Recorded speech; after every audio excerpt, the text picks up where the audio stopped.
와서 우리를 도우라라는 제목으로 담임 목사님 말씀 증거하시겠습니다. 큰 은혜 있기를 원합니다.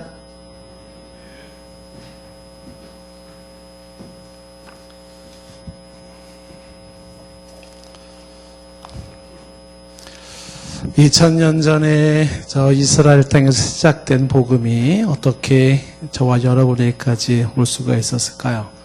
그 하나님의 위대한 구원의 역사가 어떻게 저희들까지 접할 수 있었을까? 그 복음의 그 흐름과 과정을 보면 참 하나님의 일하심이 뜻밖의 많은 과정을 통해서 일하시는 걸 볼 수가 있습니다. 사도행전 1장 8절 말씀은 이제 우리가 잘 알고 있는 말씀이죠. 성령이 너에게 임하시면 너희가 권능을 받고 예루살렘과 온 유다와 사마리아 땅끝까지 이르러 내 증인이 된다, 이렇게 말씀을 했습니다. 사도행전 1장 8절은 사도행전 전체의 요절인데, 성령이 임하시면 권능이 주어지면서 예루살렘부터 유대와 사마리아 땅끝까지 하나님이 허락하신 예수 그리스도의 복음이 증거된다, 이렇게 말하고 있습니다. 그래서 사도행전 1장과 2장이 저기서 말하는 예루살렘과 할 때 예루살렘의 복음의 사역이 사도행전 1장, 2장입니다. 그리고 온 유대와 할 때 저기 이제 그 온 유대와 사마리아까지, 요게 사도행전 8장부터 12장. 다시 얘기할까요? 성령이 임하는 게 1장, 2장이고 예루살렘에 대한 게 3장, 7장, 그 다음에 유대와 사마리아까지가 사도행전 8장, 12장, 그 다음에 땅끝까지 이르러 증인, 땅끝이라고 하는 게 이제 13장부터 28장까지입니다. 그래서 예루살렘부터 유대, 사마리아 땅끝에 해당되는 요게 사도행전 전체의 내용인데, 성령이 임하는 1장, 2장, 예루살렘에서의 복음의 사역 3장에서 7장, 그 다음에 유대에서부터 사마리아까지 가는 장면이 8장부터 12장, 땅끝까지 가는 게 이제 13장부터 28장 이렇게 됩니다. 그래서 이제 예루살렘이라고 하는, 우리 성지순례도 갔다 왔지만은 거기서 시작된 복음이 이제 유대와 사마리아를 건너가는데, 유대와 사마리아로 건너가는 그 장면이 어떻게 사마리아로 건너가냐 하면, 사람들이 우리 이제 복음 전해야 돼, 예수님 말씀 듣고, 그리고 막 열심히 막 전도해서 복음이 막 간 게 아니에요. 그렇게 간 게 아니고, 너희들이 땅끝까지 이르러 증인이 된다라고 했는데, 예루살렘 교회들이 전도를 안 하는 거예요. 선교를 안 하는 겁니다. 그래서 하나님이 하시는 방법이 뭐냐 하면, 사도행전 8장에 교회에 핍박을 주는 겁니다. 그래서 교회에 그 스데반 사건을 기점으로 교회에 대핍박이 생기면서 신자들이 어쩔 수 없이 흩어지기 시작했어요. 그러면서 사도행전에서 1장에서 얘기하고 있는 이제 유대와 사마리아로 복음이 나가기 시작해요. 핍박 때문에 어쩔 수 없이 이루어지는 복음의 확산입니다. 사도행전 8장 1절 말씀해 보시면은, 사울은 그가 죽임당함을 마땅히 여기더라, 이렇게 됐죠. 그날에 예루살렘에 있는 교회에 큰 박해가 있어. 예루살렘에 큰 박해가 있어서 사도 외에는 다 그 예루살렘에 있는 교회의 성도들이 어떻게 해요? 유대, 사마리아 모든 땅으로 흩어지니라. 그러니까 복음이 확산되는 과정을 하나님께서 박해를 주어가지고서 분산시키는 거예요. 너무 밖으로 전도를 안 하니까 하나님이 교회에 박해를 줘서 교회에 어려움을 겪게 하고, 사람들이 그 생명의 위협을 느끼고 도망 다니면서, 그래서 복음이 이제 유대와 사마리아까지 가게 되었다. 자, 그 사마리아로 가는 과정이 이제 그 사도행전 8장 5절 말씀해 보시면은, 그때 이제 빌립이 사마리아 성에 들어가서 그리스도를 백성에게 전파하기 시작합니다. 그래서 사마리아의 복음이 전파되기 시작하고, 자, 그 다음에 이제 결정적으로 이 흩어진 사람들이 이제 어디를 가냐면, 사마리아 건너서 북쪽으로 좀 더 올라가면 지금의 시리아, 뉴스에 많이 나오는 그쪽에 안디옥까지 흩어진 사람들이 거기까지 갑니다. 안디옥. 사도행전 11장 19절인데 스데반의 일로 일어난 환란으로 말미암아 흩어진 자들이 핍박을 피해서 흩어진 자들이 베네게와 구브로와 안디옥까지 이르러 거기서 유대인에게만 말씀을 전하는데 그래서 안디옥까지 이르렀다라고 말하고 있습니다. 베네게는 지금 레바논 땅에 해당되는 거죠. 그러니까 지도를 만약에 여러분들이 상상이 될 수 있다 그러면은 예루살렘에서 시작된 게 사마리아로 북쪽으로 올라갔다가 사마리아를 지나서 레바논 땅, 베네게죠. 베네게 지나서 그 다음에 올라간 것이 이제 안디옥이고 그 안디옥 가기 전에 구브로라고 하는 것은 이제 서쪽편에 있는 섬입니다. 바나바가 고향이에요. 바나바 고향, 구브로. 그리고 북쪽으로 계속 올라간 게 지금 이제 시리아에 해당되는 안디옥. 지금은 이제 안타키아라고 지금은 이제 그렇게 불려주고 있죠. 터키 땅에 지금 들어가 있는 그쪽까지 이제 쭉 올라가게 된 겁니다. 자, 계속해서 이제 북쪽으로 올라가는데 그렇게 흩어진 사람들의 환란으로 인해서 북쪽으로 올라가는데 그래서 안디옥에도 복음이 들어가기 시작했어요. 그쪽 땅에. 그런데 이 안디옥에 이제 구성된 이때 안디옥 교회를 구성하는 사람들이 어떤 사람들인지 한번 보시면은 13장 사도행전 13장 1절 말씀해 보시면은 거기에 안디옥 교회에 선지자들과 교사들이 있으니 그러면서 누구누구를 꼽냐면 바나바, 니게르라 하는 시몬, 구레네 사람 루기오, 분봉왕, 헤롯의 젖동생 마나엔 그리고 사울이라고 되어 있습니다. 구성원들이. 그 여기 있는 사람들이 어떤 사람들인가 가만히 보니까 참 독특해요. 바나바라고 하는 사람 아까 얘기를 했죠. 구브로에서 올라온 바나바는 초대교회 당시에 이제 자기의 재산을 다 드린 아주 그래서 불이웃을 도왔던 훌륭한 사람이고 요 바나바라고 하는 사람이 핍박자였던 사울을 교회에 연결시켜주는 다리 역할을 해준 사람입니다. 그래서 이때 요 바나바라고 하는 사람은 안디옥 저기 시골에 저 북쪽에 복음이 들어가니까 예루살렘에서 파송된 목사님이 아니었을까 이렇게 보는 거죠. 그러니까 바나바가 올라가서 이제 목회를 했다 이렇게 볼 수 있고요. 그 바나바와 함께 이제 니게르라 하는 시몬이라고 되어 있는데 이 니게르라 하는 시몬의 니게르가 이제 흑인이라는 뜻을 가지고 있기도 한데요. 그 예수님의 십자가를 진 대신 십자가 진 구레네 시몬이라는 뭐 그런 설도 있기는 합니다. 근데 어쨌든 뭐 해석이 많이 구구하긴 하지만 니게르라고 하는 시몬 흑인에 해당되는 사람이 거기에 지금 들어오는 거죠. 아프리카에서 개종했다는 이제 그런 의미를 가지고 있고 그 다음에 이 안디옥 교회에 이제 구레네 사람 루기오가 있습니다. 루기오가 누가 사도행전을 저술한 누가 의사가 누가이고요. 바울의 친척이기도 한데 그 다음에 이제 헤롯 왕의 젖동생이라고 되어 있어요. 젖동생은 젖을 같이 먹고 자란 사람 이렇게 말하는 거죠. 그러니까 엄마가 헤롯의 유모였다고 이제 보는 건데 그래서 젖을 같이 먹고 자랐던 헤롯과 같이 먹고 자랐던 마나엔. 그러니까 이 마나엔은 궁중에서 자란 사람이라고 볼 수 있습니다. 궁중 혜택을 본 사람. 근데 이 사람이 이제 기독교에 개종된 사람. 그러니까 안디옥 교회에 구성된 사람들이 바나바가 있고 뭐 굳이 우리가 좀 상상을 해본다 그러면은 아프리카에서 개종된 사람이 있고 그 다음에 의사였던 누가가 있고 왕족에 해당되는 뭐 마나엔도 있고 거기에 이제 한때 스데반 죽이는데 표를 던졌던 바울 옛 이름 사울이죠. 사울이 거기에 있게 된 겁니다. 자, 이 안디옥 교회를 주목하는 이유가 그렇게 예루살렘에 시작된 교회가 퍼져서 핍박에 의해서 안디옥의 교회가 구성됐는데 요 안디옥 교회가 세계 최초의 이제 선교하는 교회가 되는 거예요. 예루살렘 교회가 아니고 세계 최초의 선교사를 파송하는 교회가 이제 저 안디옥 교회가 이제 시작이 되는 것입니다.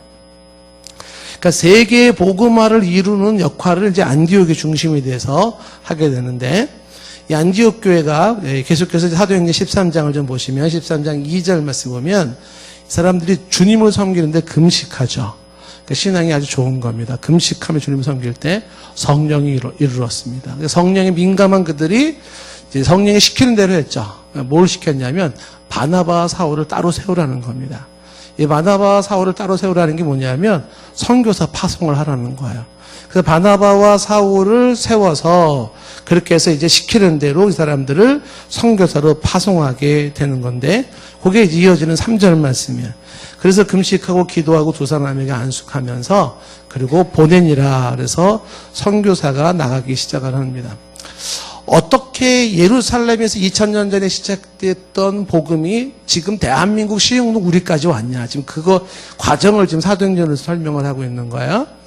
자, 이렇게 예루살렘이 시작된 것이 이제 예수님이 하신 말씀에 의해서 예루살렘, 유다, 사마리아로부터 그 다음에 이제 레바논 거쳐가지고 안디옥까지 와서 안디옥에서 바울과 바나바가 이제 선교사로 파송이 되고 이 사람들에 의해서 이제 본격적으로 땅끝까지 이르러 복음을 증거하는 일을 감당하기 시작하는 겁니다. 사도행전 13장부터. 그래서 이제 복음이 증거되기 시작을 하는 이 과정이 사도행전 13장, 14장에서 바울과 바나바가 1차 전도여행이라고 해서 그 안디옥을 중심으로 해가지고 터키 땅에 중심으로 이렇게 쭉 돌면서 전도여행을 합니다. 복음을 전해요. 복음이 이제 예루살렘에 머무는 복음이 아니라 이방인의 땅으로 퍼져나가는 것입니다. 그리고 이제 한 바퀴 돌고 두 번째 2차 전도여행을 하는 장면이 사도행전 이제 오늘 읽은 16장부터 이제 18장까지 2차 전도여행이에요. 자, 2차 전도 여행을 하게 될 때 이 사도 바울이 어떤 일이 오늘 있었나 보시면요. 사도행전 16장 오늘 6절에 보면 성령이 아시아에서 말씀을 전하지 못하게 하셨다. 그래서 이 아시아라는 게 지금 터키 땅입니다. 소아시아라 일컬어지고 수도는 에베소였었죠. 그러니까 그 땅에서 말씀을 전하지 못하도록 강하게 성령이 사도 바울의 방문을 막았습니다. 성령은 지금 복음의 방향을 유럽 쪽으로 트는 거예요. 그래서 이제 이 사도 바울이 16장 7절에 보면 무시아 앞에 이르러 비두니아로 가고자 애쓰되 북쪽으로 올라가려고 하는데 예수 영이 허락지 않았어요. 그래서 8절에 무시아라고 하는 터키의 이제 그 서쪽 부분에서 거기 느로아라고 하는 해변가 도시에 머물게 되었는데 그때 이제 9절에 그 유명한 마게도냐 환상을 보게 된 거예요. 사도 바울이 밤중에 환상이 보였는데 그 마게도냐 사람, 요 마게도냐라고 하는 게 터키의 건너편이에요. 이게 이제 지금으로 말하면 유럽의 시작입니다. 유럽의 시작. 마게도냐 설명을 제가 많이 했으니까 여러분들이 아마 좀 이해할 수 있을 거라 보고요. 그러니까 지금 소아시아인 터키에서 맞은편 유럽으로 건너가는 그 건너편의 마게도냐에 거기에서 한 사람이 환상이 보였는데 거기서 어떤 사람이 와서 우리를 도우라 이렇게 얘기를 한 거예요. 와서 우리를 도우라. 사도 바울은 그쪽에 생각도 안 했었어요. 그랬는데 그쪽에서 사람들이 환상이 보이고 성령께서 아시아에 복음 전하는 것을 원치 않고 예수의 영이 북쪽에 올라가는 걸 원치 않고 그러면서 환상을 딱 보면서 사도 바울이 결정을 했죠. 10절 말씀에 바울이 그 환상을 보았을 때 우리가 곧 마게도냐 떠나기를 심쓰니 이렇게 됐습니다. 그래서 이제 드디어 복음이 예루살렘에서 시작된 복음이 북쪽으로 올라왔다가 이제 어디로 가냐 하면 서쪽으로 유럽 땅으로 들어갈 시점이 된 겁니다. 그래서 복음을 전하라 저 사람에게 그렇게 우리를 부르신 줄을 인정함이라. 그러니까 16장 9절에서 이 마게도냐 사람들이 와서 도라 그랬을 때 사도 바울이 뭘 돕지? 어떻게 돕지? 이런 생각을 했겠죠. 근데 도와야 될 게 뭐냐면 그 사람들에게 복음을 전해주는 게 돕는 거였어요. 그러니까 사람들이 마게도냐 사람들이 필요로 하는 게 와서 좀 빵 좀 줘라, 돈 좀 줘라, 와가지고 좀 우리 또 생활에 필요한 거 좀 채워주라 이런 걸 도우라는 게 아니라 지금 도우라고 하는 이 음성이 뭐냐면 저 사람들이 아직 예수님을 몰라서 영원히 구원받지 못하고 있는데 예수님 전해서 저 영혼 생명 구해야 되겠구나. 이거를 저들이 필요로 하고 있구나. 이거를 한 거예요. 그래서 지금 10절에 복음을 전하라 이렇게 하는 것을 알게 되었다. 그들에게 필요한 것은 빵이 아니라 일단은 복음이었습니다. 복음. 자, 그래서 사도 바울이 드디어 이 복음을 들고 어디로 가요? 마게도냐로 들어가는 겁니다. 유럽의 경계선, 관문이라고 하는 그 마게도냐로 딱 들어갈 때 들어가서 첫 성이 빌립보 성이에요. 그래서 빌립보라고 하는 곳에 딱 도착을 했어요. 도착을 했는데 12절 보세요. 이제 여기서 이제 유럽 최초의 교회가 생기는 겁니다. 유럽 최초의 교회. 빌립보라고 하는 그 유럽 관문의 도시에 딱 들어갔는데 이는 마게도냐 지방의 첫 성이라고 되어 있고요. 로마의 식민지라고 되어 있어요. 이 성에서 수의를 유하게 되었어요. 그 빌립보에 알렉산더 빌립 대왕의 이름을 따서 빌립보라고 이름이 지어진 성인데 그래서 거기에 딱 들어갔어요. 사도 바울이 생전 모르는 데 간 거죠.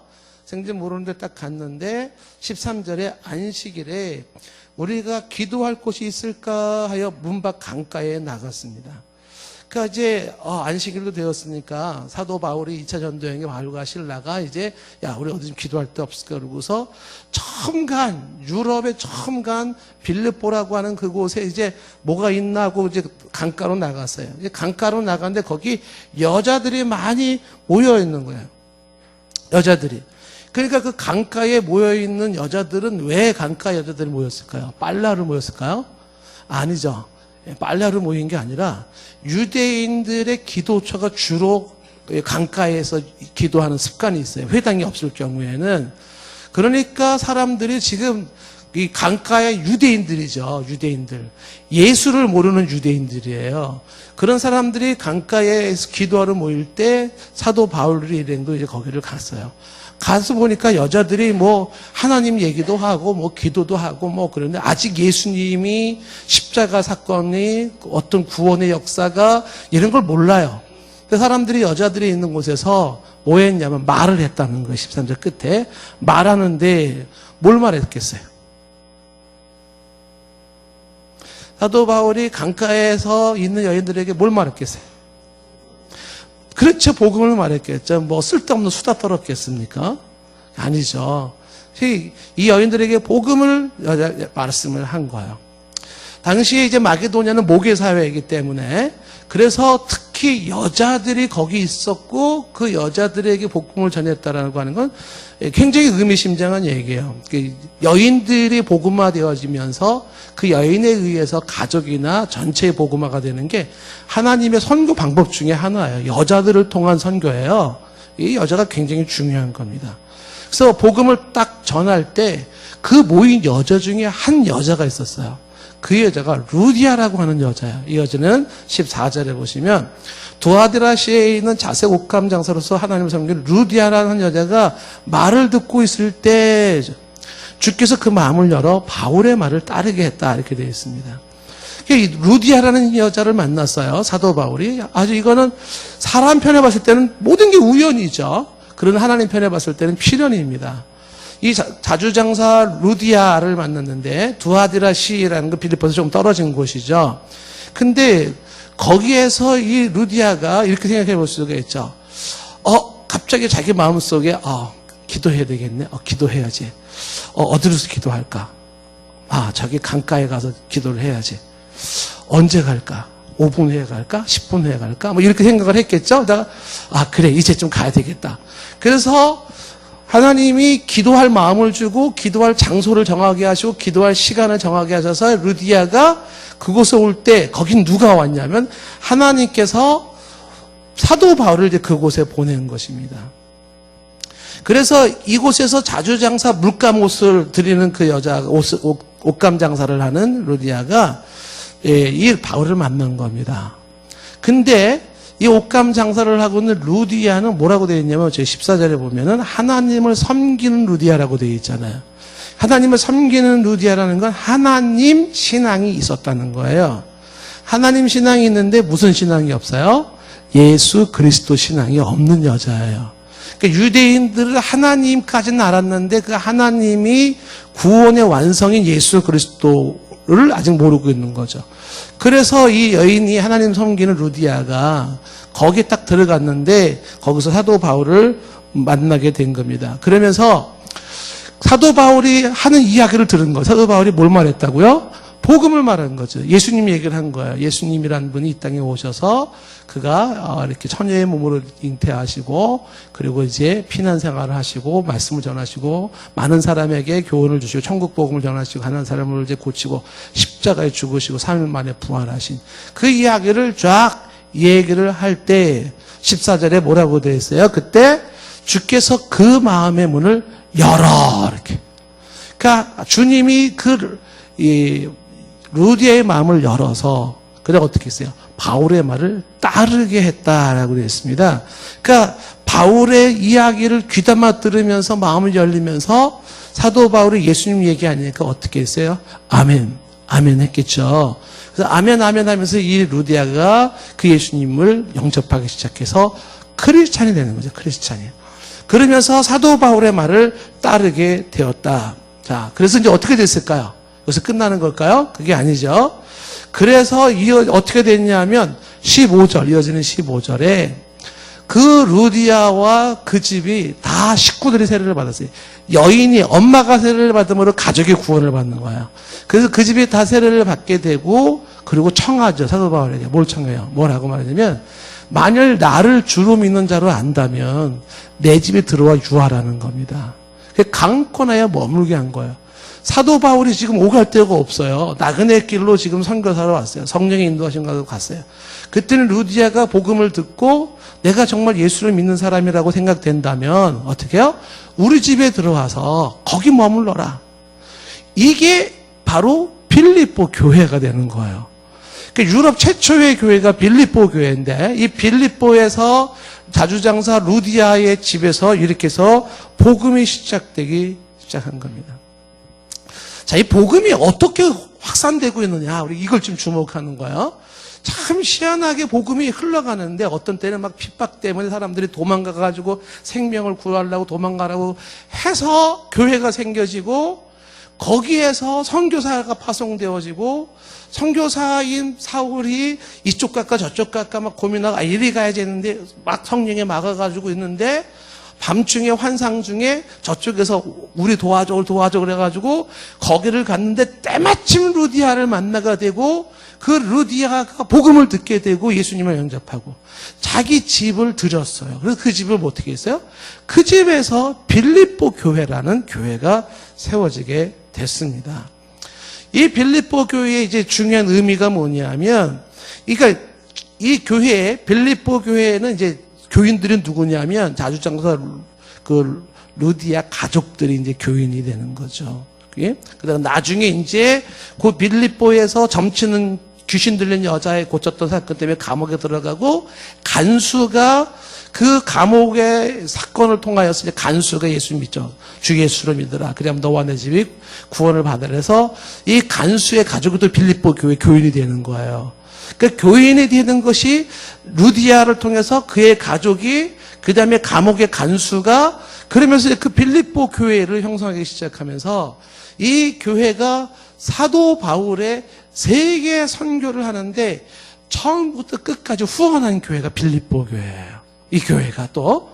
그래서 빌립보서 1장 5절 말씀의 내용이 뭐냐면 빌립보 교회, 그 교회도 편지 썼잖아요. 첫날부터 이제까지 복음을 위한 일에 참여하고 있기 때문이라. 그러니까 처음부터 사도 바울이 빌립보서를 편지를 쓰고 있는 감옥에 있는 상황에까지 이 사도 바울을 복음의 일에 같이 동참하면서 마음을 모아줬던 것이 누구예요? 이 빌립보 교회가 되는 거예요. 교회가 세워진 것도 참 희한하게 새겨졌어요. 우리가 봤을 때는 어떻게 저런 식으로 교회가 세워지나. 안디옥 교회 세워진 것도 그랬고 빌립보 교회 세워진 것도 그랬고 그런데 그 교회가 명실공히 교회의 구실을 다하면 사도 바울의 선교를 돕는 거예요. 빌립보서 4장 끝부분에 15절 말씀에 이렇게 사도 바울이 얘기해요. 빌립보 사람들아 너희도 알거니와 복음의 시초에 내가 마게도냐를 떠날 때 주고받는 내 일에 참여한 교회가 너희 외에는 아무도 없었다는 거야. 마게도냐를 떠날 때 주고받았던 일에 참여한 교회가 너희밖에는 없었다. 이 빌립보가 굉장히 중요한 교회가 된 겁니다.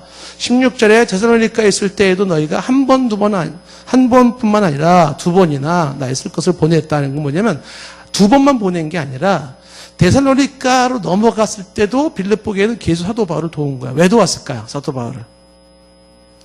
빌립보 교회가 사도 바울을 도운 이유는 왜 그랬을까? 1번 사도 바울이 잘생겨서. 2번 사도 바울한테 잘 보이려고. 3번 그렇게 해서 뭔가 이름 좀 내려고? 아니죠. 복음에 동참하는 거예요. 복음 사역에 동참하는 거예요. 그래서 사도 바울의 쓸 것을 채우면서 사도 바울 우리가 못 가더라도 당신이 가니까 어떻게 해요? 당신이 열심히 할 수 있도록 우리는 뒤에서 밀겠다는 거예요. 이렇게. 그게 도와준 거죠. 이런 얘기를 하는 게 17절에 사도 바울은 선물을 구하려고 이런 얘기 하는 게 아니에요. 뭐 또 좀 더 받아내려고 이런 얘기 하는 게 아니라는 거죠. 빌립보 교회 너희들에게 유익이 풍성한 열매를 맺히기를 원한다는 거죠. 그래서 18절 말에 계속 말하기를 내게는 모든 게 있다. 또 풍부하다. 에바브로디도 편에 너희가 준 것을 받으면 내가 풍족하다. 그래서 더 이상 뭐 아쉬울 건 없어요. 그렇지만 너희들이 계속 복음에 동참하는 그것이 어떻게 돼요? 하나님이 받으실 만한 향기로운 제물이고 하나님을 기쁘시게 하는 거다. 그 복은 누구한테 간다? 빌립보 교인 너희들한테 간다는 거죠. 내가 사도 바울인 자신이 뭐가 아쉬워서 뭐 이렇게 좀 더 받아내려고 옆구리 쿡쿡 찌르는 게 아니라는 거죠. 근데 너희들이 이러한 복음에 동참하는 모습이 뭐다? 대단히 잘하는 거다. 그것이 향기로운 제물이고 하나님을 기쁘시게 한다라고 말하면서 19절 말씀에 그러한 복음 사역하는 너희들에게 하나님, 나의 하나님 그리스도 예수 안에서 영광 가운데 그 풍성한 대로 너희 모든 쓸 것을 채우신다고 말씀하는 거죠. 하나의 교회가 세워지기가 굉장히 상상하지 못한 곳에 교회가 세워졌어요. 핍박 속에 안디옥에 갔더니 거기 이런저런 사람들이 막 모이기 시작해가지고 교회가 형성되고 거기서 이제 선교사로 세워가지고 파송을 했고 뭐 어디 갈까 저리 갈까 하다가 빌립보 가서 거기서 한 여인을 만나가지고 그 집이 교회가 되어지고 그 교회가 또 사도 바울을 후원하고 이렇게 되어지는 거죠. 그래서 이제 빌립보 교회를 또 축으로 해서 사도 바울은 그 밑에 데살로니가, 베레아, 그 밑에 쭉 내려와서 그리스의 아테네, 아덴, 그리고 그 옆에 고린도, 우리가 지금 고린도 전후서 보지 않습니까? 고린도. 이렇게 하면서 복음이 어디로? 유럽으로 계속 퍼져 들어가기 시작하는 거죠. 그래서 결국은 로마까지 들어가고, 뭐 일부에는 스페인까지 복음이 갔다 올까지 얘기를 하는데, 그렇게 해서 예수 그리스도의 사건이 예루살렘에서 유다에서 사마리아로 땅끝까지, 당시 사람들의 생각에 땅끝은 어디냐면 이제 스페인이잖아요. 서바나라고 되어 있는 로마서에 나오죠. 그래서 거기까지 복음이 증거되면서 유럽이 기독교 국가가 되어버리는 거예요. 유럽이 기독교 국가가 되어지면서 세계의 패권은 유럽이 잡는 거예요. 그 세계 패권은 유럽이 갖고 그 유럽에서 복음이 확산되기 시작하면서 거기에서 이제 종교 개혁이라는 것이 일어나고 독일을 중심으로 해서 종교개혁이 일어나고 프랑스에서 영국에서 그러면서 또 복음이 쭉쭉 퍼져나가기 시작하고 거기에서 복음이 이제 어디로 와요? 이제 그 인디안들이 살고 있는 낯선 땅 미국 땅으로도 건너오게 되고 미국 땅에 또 복음의 씨앗이 퍼지기 시작하면서 거기에서 또 복음을 받은 사람들이 이제 어디로 와요? 알지도 못하는 조선 땅으로 복음이 들어오기 시작하고 조선 땅에 들어온 그 선교사님, 미국 선교사님들에 의해서 조선 땅에 이 땅에 주의 복음이 선포되기 시작을 하는 거죠. 저를 세례 준 사람이 선교사예요. 예. 이평교회 이제 저 강원도 철원에 이평 그 옛날에 시율린이라는 여자 선교사님이 계세요. 제가 이제 보니까 제가 있던 인디애나주 옆에 오하이오주인데 거기 계신 분이었더라고요. 뒤늦게 알았어요. 진작 알았으면 제가 한번 거기 한번 가봤으면 좋았을 건데 그 오하이오주인 선교사님이 그분이 이제 강원도 철원에서 거기서 선교를 했었어요. 시율린이라는 선교사님이. 지금도 인터넷 검색하니까 그분 나오더라고요. 그분이 저희 집안에 우리 식구들을 다 세례를 주었어요. 선교사님들에 의해서. 예, 그 세례를 받고 또 목사도 나왔어요. 이렇게 뭐 달라든 못나든 하여튼 이렇게 또 목사가 나와가지고 복음을 증거하기 시작하고 그리고 그 선교사님들이 이 모양 저 모양으로 해가지고 결국은 여러분들 다 이제 복음을 듣게 된 것입니다. 복음이 이렇게 흩어져서 나가는 거죠.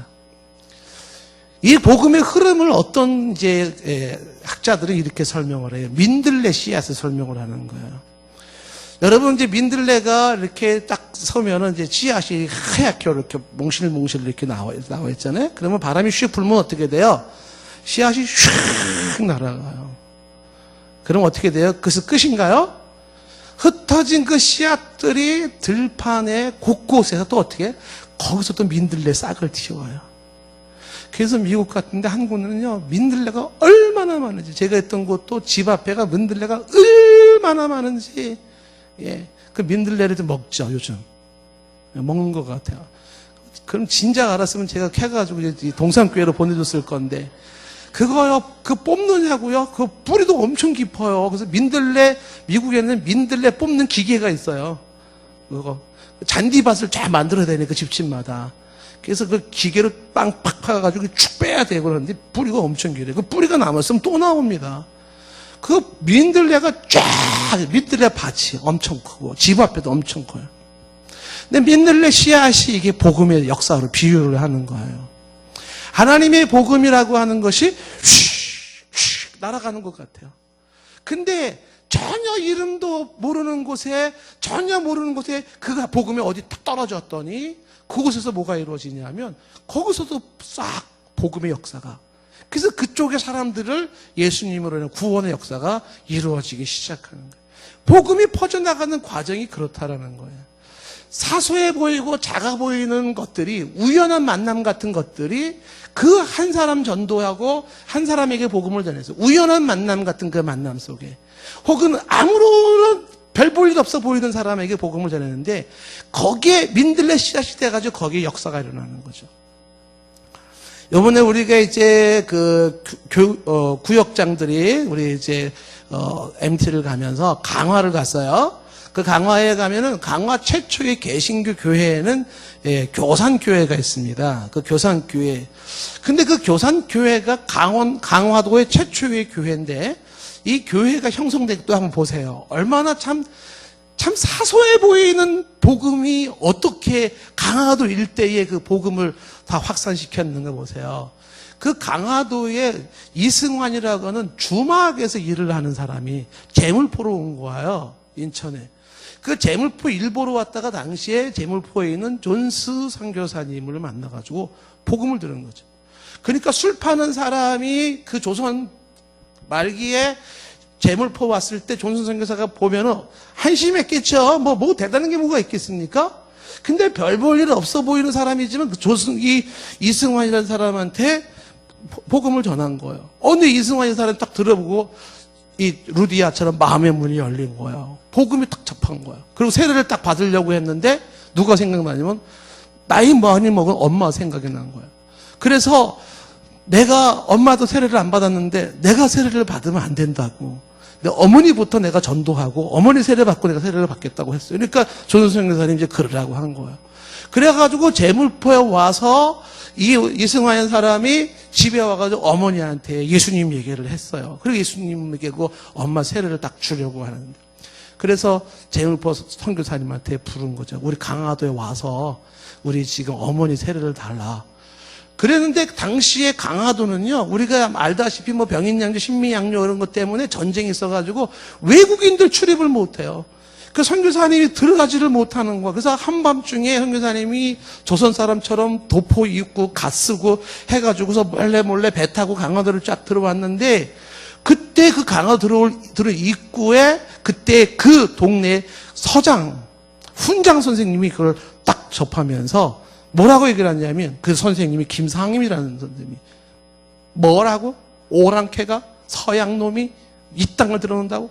그러면서 그 이승환이라는 사람한테 뭐라고 얘기를 했냐면, 그 오랑캐가 니네 집에 발을 들여놓는 순간 니네 집에 불을 지른다 그랬어요.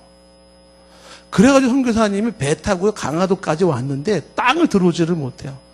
근데 어머니를 세례를 주고 싶었던 극심했던 이승환 사람이 그 늙은 어머니를 등에 업고서요. 그리고서 저 해안가 바닷가에 떠 있는 배 선교사님 있는 곳으로 어머니를 등에 업고 간 거예요. 들판을 지나고 산을 하나 넘고 갯벌을 지나가지고 땀을 뻘뻘 흘려가지고 가서 그 선상에서 그 어머니가 세례를 받아요. 그래서 거기 가면 그 선상에 세례 받는 장면이 나와요. 그 어머니가 세례를 받았어요. 그렇게. 그 어머니 세례 받고 이승환이 이제 세례를 받고 집에로 왔는데, 이 이승환 사람이, 우리가 하나님 믿는 사람인데 술 장사하면 될까? 그리고 고민하고 있던 차에 그 제물포에서 오셨던 그 선교사님이 최명숙이 아닌 이명숙 전도사를 거다 보낸 거예요. 명숙 전도사를 보내가지고 형석 전사가 강화도 들어가니까 복음 전할 때가 또 없잖아요. 그때 어디를 갔냐면 이승환 집으로 간 거예요. 그 이승환이 우리 집에서 예배 드리자. 그래가지고 그 이승환 집에서 예배가 시작이 된 거예요. 그 이승환 집에서 시작이 예배를 되어서 이승환 집안 식구들이랑 이제 그 제물포에서 온 그 여자 전도사랑 예배를 드리고 있는데 그 예배 드리는 모습, 선교사는 안 왔으니까. 집에 불을 지르겠다고 했던 이 사람이, 김상임이라는 이 훈장님이 도대체 저놈의 인간들은 뭐 하는 거야 도대체가. 당시 기독교를 야소교라 해서 야소교가 대체 뭐냐 그러고서 쓱 가서 봤어요. 봤는데 거기 집안 중심으로 몇 사람이 모여가지고 뭐 예배를 드리는데 가만히 보니까 이게 보통이 아닌 거예요. 김상임의 이게 훈장님이 한 가지 딱 깨달은 게 뭐냐면은 저 야소교를 믿는 사람들을 보니까 술 판던 사람이 술을 안 팔아. 그리고 생활이 굉장히 건전해. 살아가면서 그들이 서로가 화기애애하고 사랑하는 모습이 대단해. 그래서 아니 저게 뭐길래 그 미국 코쟁이는 조선 땅까지 오고 그리고 지금 이 강화도 발을 못 들어놓게 하니까는 저 젊은이 이승환은 자기 엄마 업어가지고 가서 배에서 세례를 주고 대체 이게 뭐냐? 대체 이 종교는 뭐냐? 궁금해진 거예요.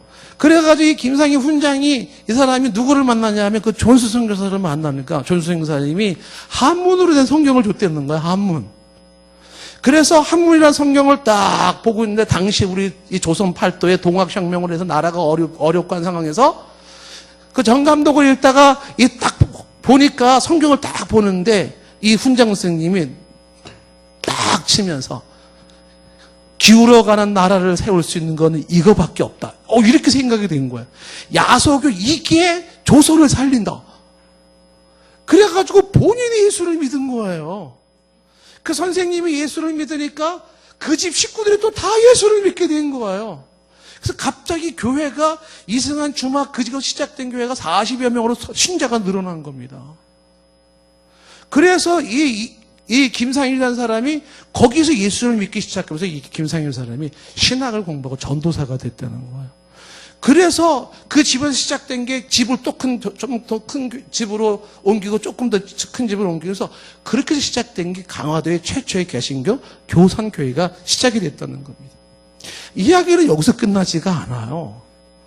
민들레 씨앗에 퍼져나가는 모습을 보십시오. 그 교산교회에서 교회가 이제 훈장 선생님이 예수를 믿고 정식으로 이제 교회가 딱 이루어져서 움직이고 있는데 저 윗동네에 있는 이제 사람이 거기 또 훈장에 보니까는 아니 자기 제자가 사람들이 자꾸 예수 믿는다는 거예요. 저쪽에 들어가고 야소교 믿는다는 거예요. 그래서 그 홍의동이라고 하는 곳에서 거기 훈장이 따지러 온 거예요. 대체 왜 서양 종교를 들어가지고 나라를 이렇게 만드냐. 그리고 따지러 와가지고 김상임이한테 따지러 왔다가 김상임의 전도를 받고 그 훈장님도 또 예수를 믿게 됐어요. 그래서 그분을 중심으로 홍의교회 강화도 제2교회가 세워졌어요.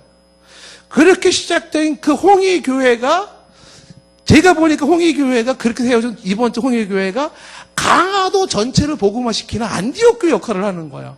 거기서부터 섬 넘어 교동교회 계속 교회가 쫙 퍼져나가기 시작하는데 홍의교회에서 교동교회, 송사교회, 그 다음에 고부교회에서 건평교회, 홍천교회, 상도교회, 그 다음에 잠두교회, 피매교회, 다로지교회 그러면서 교회가 쫙쫙쫙쫙쫙쫙쫙 퍼져나가는 거예요.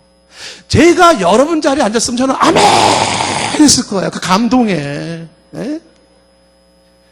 하나님의 일하심이 놀랍지 않습니까?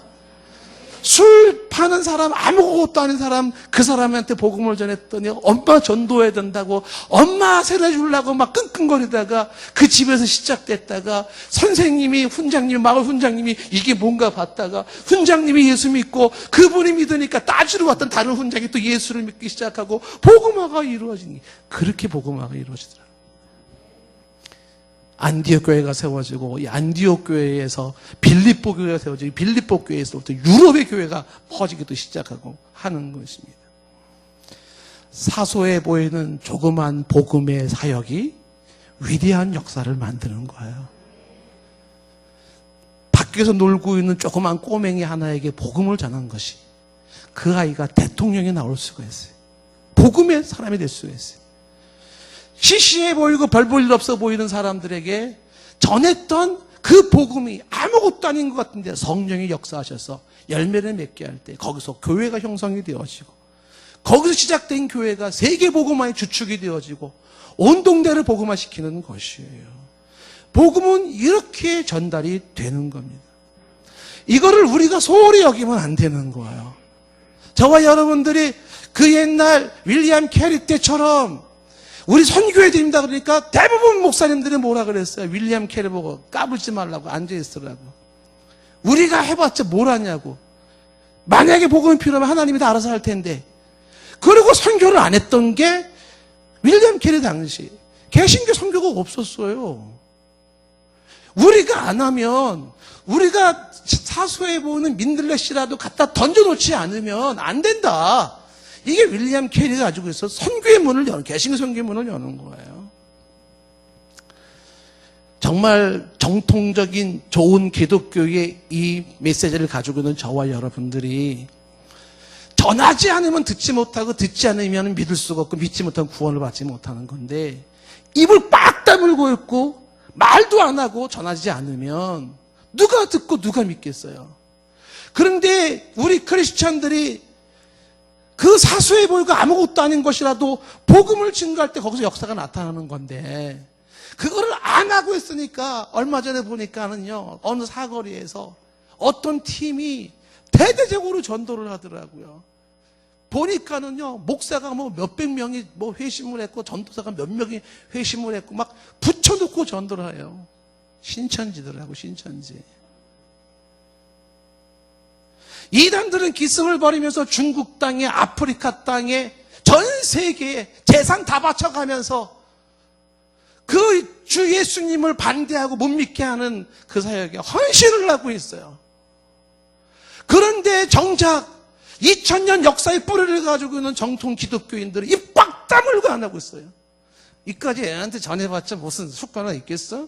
저런 인간에게 전해봤자 효과가 있겠어? 입 다물고 있어요.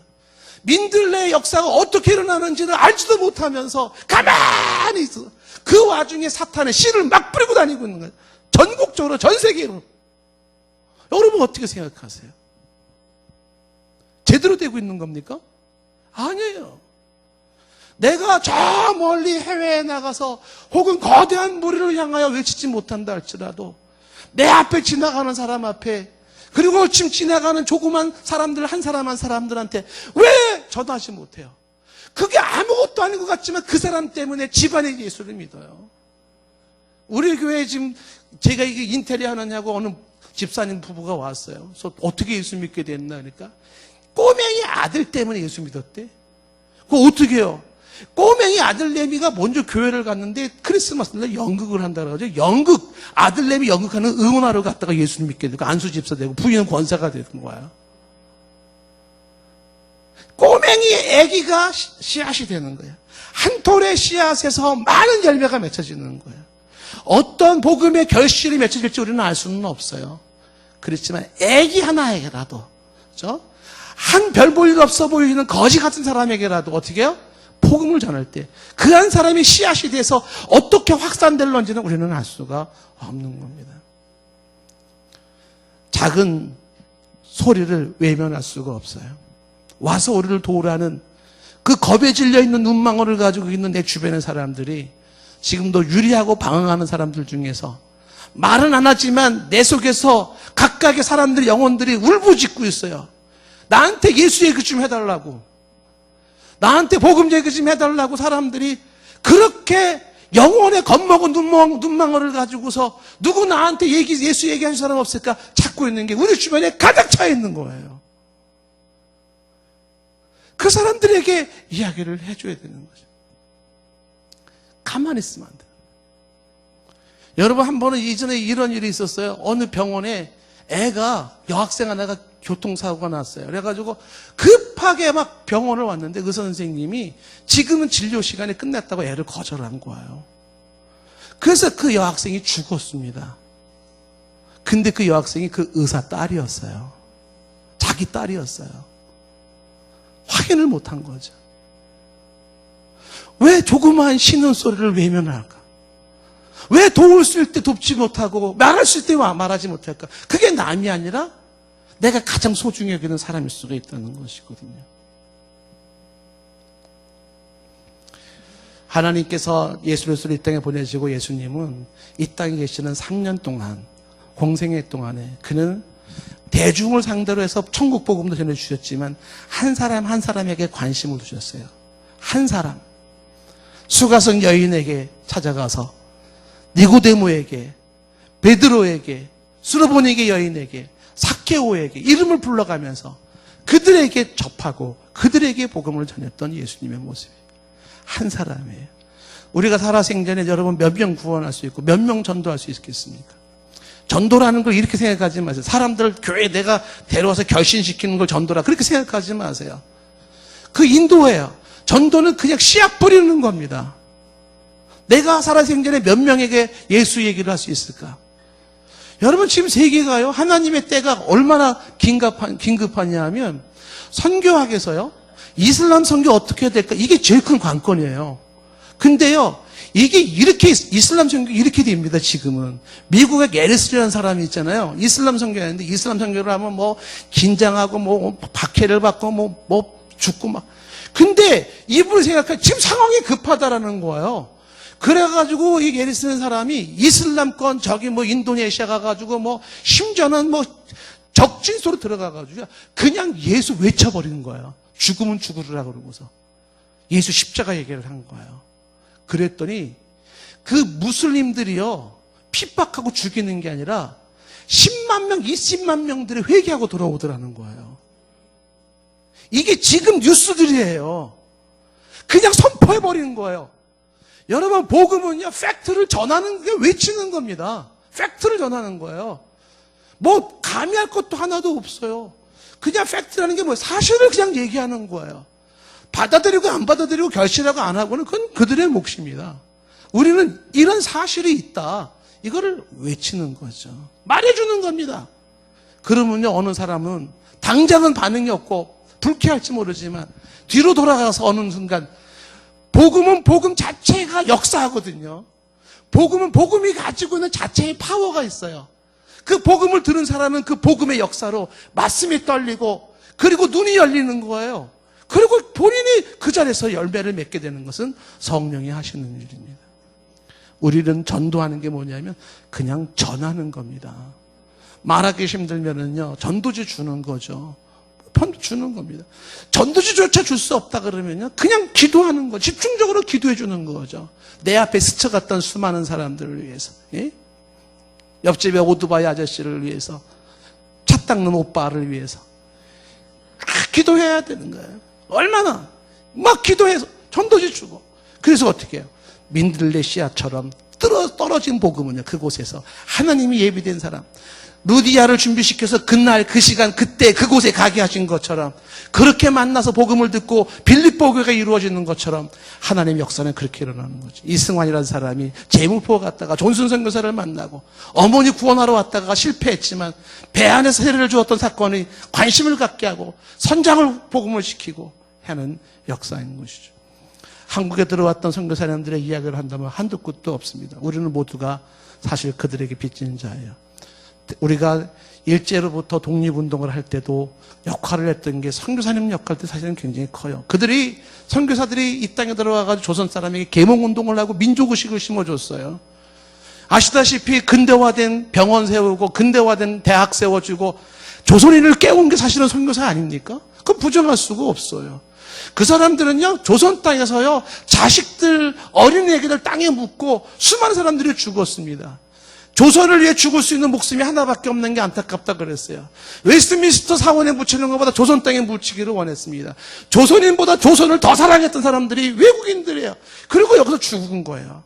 이 조선 사람들에게 복음을 심어주고서 20대 와가지고 그렇게 한 겁니다. 저와 여러분들은 한결같이 복음의 빚진 자들입니다. 그 빚을 갚아주셔야 됩니다. 내가 삶은 얼마나 살는지 모르지만, 여러분이 삶은 얼마나 살는지 모르지만, 살아있는 동안이라도 한 명이라도 더 여러분들을 통하여 구원의 역사를 이룰 수 있다면 여러분들은 평생 후회롭지 않은 인생을 살았다고 말할 수 있을 겁니다. 세상에서 어느 빌딩 갖고 세상에서 어느 높은 위치 가진 게 자랑이겠습니까? 그런 게 없다 하더라도 나는 그때 그 권사님 때문에 그 집사님 때문에 예수님을 믿게 됐어. 그분 때문에 내가 예수님 얘기를 처음 접할 수가 있었고 그분 때문에 내가 예수님을 통해 구원을 받았어. 누군가가 그런 사람이 한 명만이라도 나오고 두 명만이라도 나온다 그러면 내 평생에 그만큼 더 가치 있는 일이 뭐가 있겠어요? 후대에 여러분들은 어떤 사람으로 기억되고 싶으세요? 하나님 앞에서 우리가 가장 기억되고 싶은 사람은 우리를 통해서 누군가가 구원에 이르는 영원한 생명을 얻는 사람들이 생길 때 그게 우리 인생의 큰 보람이 아니겠습니까? 저와 여러분들이 그런 구원의 역사를 이루는 정말 사소해 보이는 것을 사소하게 여기지 마시고 함께 동참하시고 같이 울어주시고 기도해 주시는 가운데 우리가 살아있는 한 우리로 인하여 대한민국의 복음은 계속 확산될 것이고 동산교회가 살아있는 한 이 복음은 한국 땅의 세계에 계속 퍼져나갈 거예요. 미미할지라도 계속 나갈 겁니다. 그래서 마침내 하나님의 이 세계 복음의 뜻을 이룰 줄로 믿습니다. 우리 같이 말씀을 생각하시면서 찬양 같이 드리도록 하십시오.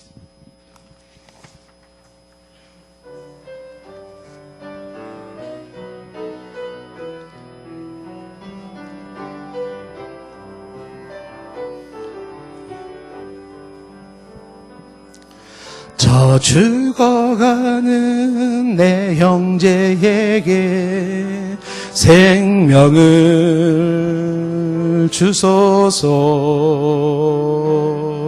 흑암의 권세에 매여 내일을 빼앗긴 저들에게 저 소망 없는 텅 빈 가슴에 새 날을 주소서. 고통의 멍에에 매여 신음하고 있는 저들에게 보지요 이 백성 다시 살게 하소서. 묶였던 자 자유케 되는 영광의 날을 주소서. 아버지여 이 나라 주의 것 되게 하소서. 영원하신 하늘아버지 다시 삼기게 하소서. 마른 뼈들의 생기를 부어주소서. 아버지의 긍휼 주의 군대로 서게 하소서. 성령의 바람 이제 불어와 아버지여 이 백성 다시 살게 하소서. 묶였던 자 자유케 되는 영광의 날을 주소서. 아버지여 이 나라 주의 것 되게 하소서. 영원하신 하늘아버지 다시 섬기게.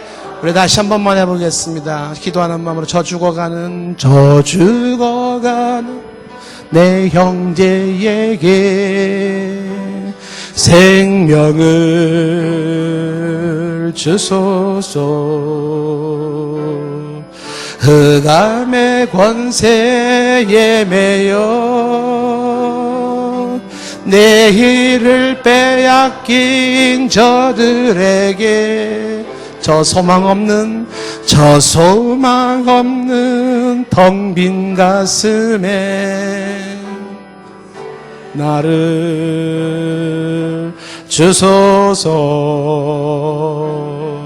고통의 멍에에 매여 신음하고 있는 저들에게 아버지여 이 백성 다시 살게 하소서. 묶였던 자 자유케 되는 영광의 나를 주소서. 아버지여 이 나라 주의 것 되게 하소서. 영원하신 하늘아버지 다시 섬기게 하소서. 반주 계속해 주시고 우리 잠시 기도하겠습니다. 주님, 복음이 선포되게 하옵소서.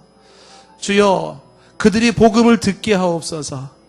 만약에 우리가 전할 수 없다 그러면 그들이 TV를 통해서 복음을 듣든지 아니면 길바닥에 뒹구는 전도지를 보고 복음을 듣든지, 그것조차 없다면 집에서 키우는 개나 고양이를 통해서 복음을 접하게 하시든지, 어떻든지 주여 복음을 듣게 하시고, 우리가 말하지 아니하면 돌들이 소리라도 지를 텐데 주여 어떤 모습이든지 십자가의 복음이 십자가의 복음으로 전파되게 하시고, 죄와 사망 아래에 있는 죽은 영혼, 하나님의 저주 아래에 있는 영혼, 지옥 영혼, 사탄의 권세에 있는 그 영혼들, 하나님의 영원하신 구원의 계획인 주 예수 십자가의 복음으로 생명을 얻고 영생을 얻는 역사가 있을 수 있도록 여러분 진심으로, 형식적으로 하지 마시고 진심으로 이 복음의 역사가 있을 수 있도록 우리 같이 기도하도록 하겠는데요. 여러분 얼굴에 떠오르는 사람을 위해서 가족들 생각하시고 친척들 생각하시고, 저 멀리 있는 이웃도 좋아요. 우리 구역 식구도 좋고 동네 사람도 좋습니다. 주여 그들이 복음을 듣게 하옵소서. 우리 한번 소리내서 기도하기를 원합니다. 기도합니다. 하나님 아버지, 주여 복음이 전파되기를 원합니다. 내 아버지 하나님 아버지, 어떤 모습이든지 예수 그리스도의 십자가의 복음이 전파될 수 있도록 역사하여 주시옵소서. 이 복음이 증거되지 못하도록 하나님 성령님 아버지, 사탄이 역사하고 있고 하나님 막고 있을 텐데 주여 기도로 영적으로 깨워버릴 수 있게 도와주시옵고, 십자가의 복음이 왕성하게 전파될 수 있도록 역사하여 주시옵소서. 주여 우리가 손을 들고 기도합니다. 하나님, 이 사람이 복음을 듣게 하여 주시옵소서. 아버지, 그에게 예수 십자가의 복음이 들어가게 하여 주시옵소서.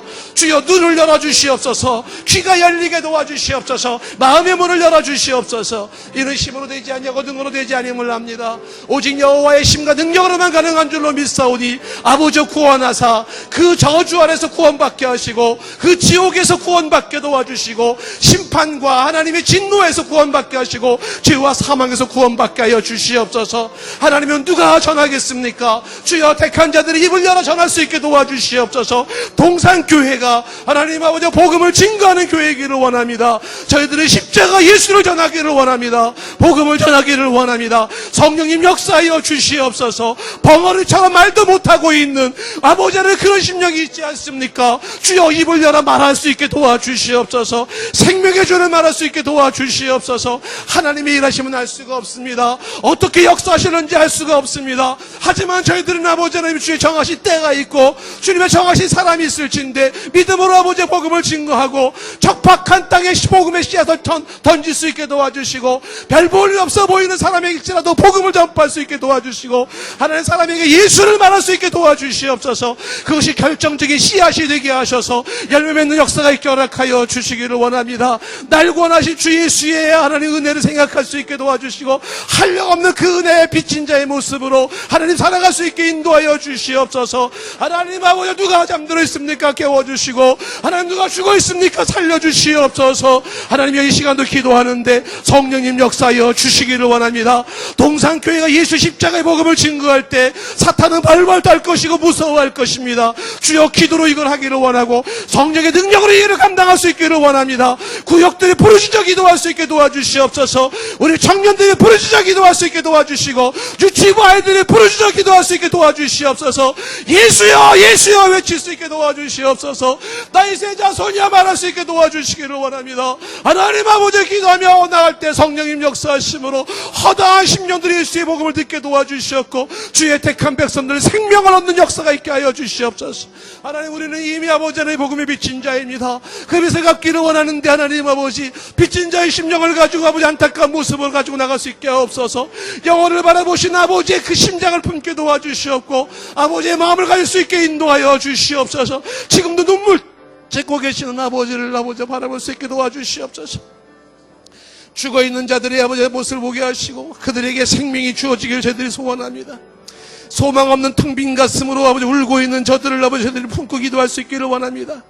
수많은 영혼들이 유리하고 방황하면서 인생의 방황과 번미 속에서 하나님 아버지 와서 우리를 도우라고 하는 말씀을 듣게 허락하여 주시옵소서. 와서 우리를 도우라는 음성을 들을 수 있게 도와주시옵소서. 주의 뭉원의 그들의 음성을 듣게 도와주시고 연민을 가질 수 있게 도와주시옵소서. 그 영혼에게서 내가 마지막일 수 있다는 생각을 갖게 도와주시고, 하나님 아버지 그에게 주의 복음을 전파되어 그에게 생명의 역사가 일어날 수 있도록 역사하여 주시기를 원합니다. 하나님 아버지, 저희들이 이 일을 위해서 저희들이 수고합니다. 아버지 하나님, 저희들 모두의 성령의 역사하심으로 함께 도와주시고 능력 가운데 일을 감당할 수 있도록 주장하여 주시기를 원합니다. 하나님 아버지, 도와주시고 인도하여 주시옵소서. 아버지 하나님 역사하여 주시고 하나님 주께서 인도하여 주시옵소서. 여러분, 옆 사람을 위해서 기도하겠습니다. 굳이 뭐 손을 잡아도 좋고 안 잡아도 좋습니다. 여러분 옆에 있는 사람에게 기도해 주셔서 하나님의 마음, 그 마음을 품고 또 하나님의 귀하게 쓰임받는 주의 역할 감당할 수 있도록, 그리고 하나님 앞에서 놀라운 영광을 드러내는 복 있는 인생이 될 수 있도록 우리 옆에 있는 사람들에서 축복하며 기도하기를 원합니다. 여러분, 침묵하고 기도하지 마십시오. 입 꽉 다물고 기도하지 마세요. 때로는 묵상 기도가 필요할 때도 있지만 소리내서 기도할 때도 있습니다. 그저 침묵하고 있는 것이 고상함이라고 생각하지 마시고요. 여러분들 같이 소리내서 기도해 주셨으면 좋겠습니다. 주여, 옆에 있는 사람과 함께 바울과 실라가 되게 하시고 바나바와 바울 같은 존재가 되어져서 하나님 아버지의 복음의 역사를 이룰 수 있도록 기도해 주시고, 성령 충만하게 역사할 수 있도록 기도하시고, 더불어서 우리 복음회로 초대회 때 하나님의 역사가 있을 수 있도록 다시 한번 오실 광사님들을 위하여서 초청된 대상자들을 위해 다시 한번 소리내서 기도하기를 원합니다. 함께 기도하겠습니다. 입을 벌려 기도해 주십시오. 하나님 아버지, 이 시간 기도합니다. 옆에 있는 영혼들을 위해서 기도하기를 원합니다. 주의 아버지, 이들의 아버지 하나님, 함께 우리가 바울과 실라가 되기를 원하고 바나바 바울이 되기를 원합니다. 아버지 하나님, 우리가 복음으로 초대의 이 놀라운 기회, 하나님 축복의 기회를 저희들이 찬스를 맞이했습니다. 하나님, 이걸 활용할 수 있게 도와주시옵소서. 하나님, 힘으로 되지 않고 능으로 되지 아니하여 성령의 능력과 기도로 나가기를 원하는데, 하나님 아버지, 우리의 가슴이 뜨거워지게 도와주시옵고, 아버지 성령의 불 같은 뜨거움을 가지고 나갈 수 있게 역사하여 주시옵소서. 하나님 아버지, 1년에 한 번씩 오후가 아버지 그런 행사가 되지 않기를 원합니다. 아버지, 실질적으로 효과적인 역사가 있을 수 있게 도와주시고 정말 한 영혼이 구원받는 기쁨을 바라보면서 함께 감동할 수 있기를 원합니다. 아버지, 쓰임받는 인생 되게 도와주시옵소서. 하나님의 영광을 드러낼 수 있게 인도하여 주시기를 원합니다. 아버지, 저희들이 있습니다. 하나님 아버지, 주여 저들을 사용하여 주시옵소서. 우리들을 사용하여 주시옵소서. 그래야 아버지 하나님의 마음을 시원케 하고 아버지의 소원을 이루어드릴 수 있게 허락하여 주시옵소서. 주님, 동산교회 살아있습니다. 우리 성도님들 살아있습니다. 죽은 자들 아닙니다. 하나님 아버지, 우리가 부르짖어 기도합니다. 하나님, 우리가 외칩니다. 우리가 말합니다. 우리가 나갑니다. 하나님 아버지, 우리가 살아있는 한 시흥동과 금천과 대한민국은 하나님이 살아있을 것이며 전 세계의 복음 확산될 수 있을 줄로 믿습니다. 아버지 하나님이 그 역할 감당할 수 있게 도와주시옵소서. 주여, 하늘의 문을 열어주시옵소서. 촛대를 옮기지 마시고 하나님 아버지, 주여 다시 한번 기회를 더하셔서 쓰임받게 허락하여 주시옵소서. 하나님, 가슴에 심령에 불이 붙게 도와주시옵소서. 아버지의 눈물을 나의 눈물이 되게 하시고 아버지 안타까움이 나의 안타까움이 될 수 있게 인도하여 주시옵소서. 다른 것 바라지 않습니다. 예수 십자가의 복음이 이 땅에 우뚝 서기를 원하고 주여 예수 십자가로 구원받는 자들이 있기를 원합니다. 오직 생명에 살아나는 것이 우리의 소망입니다. 주여 이것을 보게 도와주시옵소서. 초대교회처럼 사도행전처럼 허다한 무리가 주께 돌아올 수 있게 인도하여 주시옵고 그들이 아버지 주를 나의 주라 고백하며 예수 앞에 무릎을 꿇고 아버지를 예배하기를 기뻐하며 이 땅에 복음화를 이루는데 또한 그들의 쓰임받는 역사가 있을 수 있도록 도와주시옵소서. 우리 하나님께서 역사하시기를 원합니다. 주여 도와주시옵소서.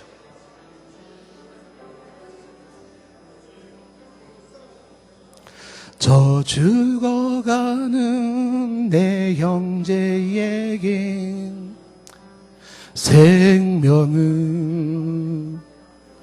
주소서. 흑암의 권세에 매여 흑암의 권세에 매여 내 일을 빼앗긴 저들에게 이를 빼앗긴 저들에게 저 소망 없는 텅 빈 가슴에 저 소망 없는 텅 빈 가슴에 새날을 주소서. 새날을 주소. 눈을 감고 찬양합니다. 고통의 멍에 매여 고통의 멍에 매여 신음하고 있는 저들에게 신음하고 있는 저들에게 아버지여 이 백성 다시 살게 하소서. 주여 이 백성 다시 살게 하소서. 다시 살게 하소서. 묶였던 자 자유케 되는 묶였던 자 자유케 되 영광의 날을 주소서. 영광의 날을 주소서. 아버지여 이 나라 아버지여 이 나라 주의 것 되게 하소서. 주의 것 되게 하소서. 영원하신 하늘아버지 영원하신 하늘아버지 다시 섬기게 하소서. 다시 섬기게 하소서. 아버지 하나님께서 우리의 이 애절한 기도를 기다리신 줄로 믿습니다. 이 기도가 씨앗이 되기를 원합니다. 성령님 일하시옵소서. 역사하여 주시옵소서. 핫소만 있다면 허다한 무리가 주께 돌아오는 것을 보게 하여 주시옵소서. 무백성들이 십자가 앞에 나와 구원받음을 찬양하며 하나님을 아버지라 말하며 마음과 정성을 다해 경배하고 예비하는 그 모습을 주여 보게 하여 주시옵소서. 우리 평생 살아있는 동안 하나님의 도구로 아름답게 쓰임받는 인생 되게 하시고 주께서 부르실 때 원 없이 유감 없이 주님 품에 안길 수 있는 우리의 인생들 되게 하여 주시옵소서. 오늘도 하나님 앞에 말씀을 들은 자들 한 사람 한 사람은 주께서 장중에 붙잡으시고 주께서 강하게 쓰시며 은혜와 복으로 함께할 줄로 믿습니다. 드려진 예물을 하나님 기억하여 주시고 정성정성이 하나님 앞에 합한 자가 되어지고 하나님 앞에 더 많은 걸 드릴 수 있도록 축복하실 줄로 믿습니다. 한 주간도 저희들 새벽을 깨울 겁니다. 저녁에 나와서 기도할 겁니다. 우리의 마음을 주장해 주시옵고 주여 성령 충만한 우리의 또 한 주간 보낼 수 있도록 역사하여 주시옵소서. 사탄의 역사가 조금도 없게 하시고 오직 성령의 역사만이 있게 하옵소서. 지금은 우리 주 예수 그리스도의 은혜와 하나님 아버지의 극진하신 사랑하심과 성령의 충만케 하심이 와서 우리를 도우라는 애절한 심령의 음성을 들으면서 가서 돕기를 원하고 결단하는 주의 자녀들 백성들 머리 위에 지금부터 영원토록 함께 있을지어다. 아멘.